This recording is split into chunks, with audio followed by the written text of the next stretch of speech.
Hi guys! So, bali dati na i-share ko sa inyo yung ginagamit ko since may acid ako. So, itong toothpaste, ayan. Ito syempre yung tinitake ko talagang box-box na ako bumili. Pero syempre, aside dun sa mga tinitake natin at ginagamit natin, kailangan din laging naka-elevated tayo. Kahit yung unan. So, papakita ko sa inyo yung unan na ginagamit ko. So, ito siya. Ito. Ayan. So, yan. Siya ang ginagamit ko ngayon. Kasi, kailangan laging nakataas. Ganyan. So, ito. This one. Nakita ko sa inyo.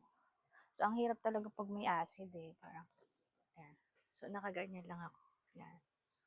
So, ayan, nakataas kang ganyan. So, relax ka lang ng ganyan. Pag ganyan. Diba? Ayan, ganyan. So, nakita ko siya sa inyo. So, ayan siya. Ganyan siya kaganda. Good, lucky. Ayan. So, ayan. Ang ganda. So, kung gusto nyo rin, ayan. Ilalagay ko siya sa aking yellow basket and pwede nyo din i-check yung showcase ko. Thanks.